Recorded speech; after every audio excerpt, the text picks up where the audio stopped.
The presidential race for next year definitely heating up. Our Brian Sullivan sat down with Florida Governor and presidential candidate Ron DeSantis earlier this morning and is going to have a lot more tonight. Hey, Brian.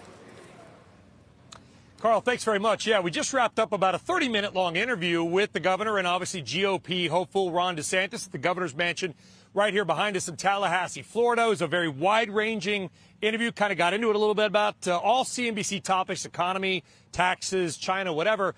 But we also, of course, had to address the issue of Disney and his very public fight with the company. And I asked him just directly, have you or would you just give Disney CEO Bob Iger a call?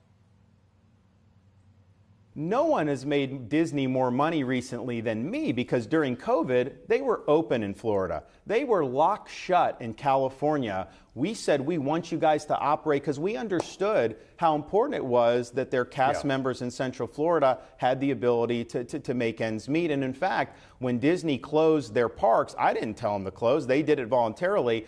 We got all their employees' information. We ran them through unemployment. We helped them stay afloat until they could open again. You got a beautiful desk back over there. Want to pick up the phone today, give Bob Iger a call, and if so, what would you say to him? Well, here's the deal. Because he wasn't even CEO when this happened. No, I know. But that other guy got booted, Bob Chapek. No, I know. But here's the deal. I would just say two things. Apart from Florida, Disney's had a lot of problems. And I think that the skirmish they got in with these young kids, I think that's a symptom of why they're not doing as well, because I think parents have lost some confidence that this is a company that's really speaking to what they want, the way it had been traditionally. So I would just say, just as a parent, look, my wife and I, we got married at Walt Disney World, okay? And so it's not like we're opposed. I mean, we've appreciated working with them over the years.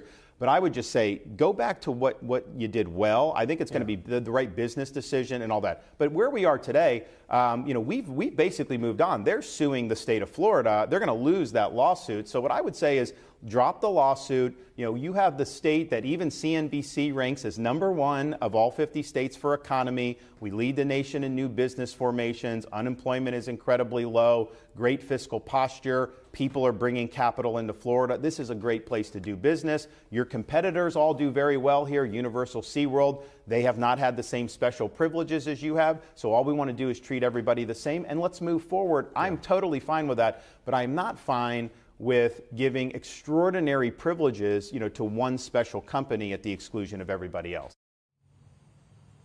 So he has not spoken to Bob Iger, Carl, but hey, it sounds like they might be open for a conversation. Another huge topic that we talked about earlier was the issue of China. And if Ron DeSantis were to become the president of the United States, how would he view the important economic relationship with China?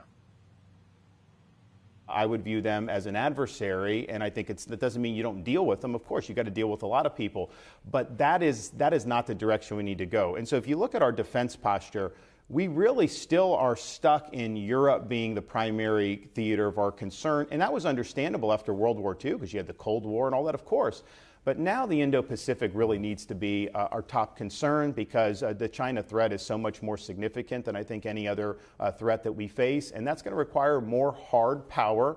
Yes, more naval power. We have like 280 ships right now in our Navy. Ronald Reagan in the 80s, he had it almost up to 600 ships. So we need to do more in terms of a naval buildup, all with an eye to projecting power in the Indo-Pacific. I think you can deter China. I think time is running out to do it, but I think we can do it.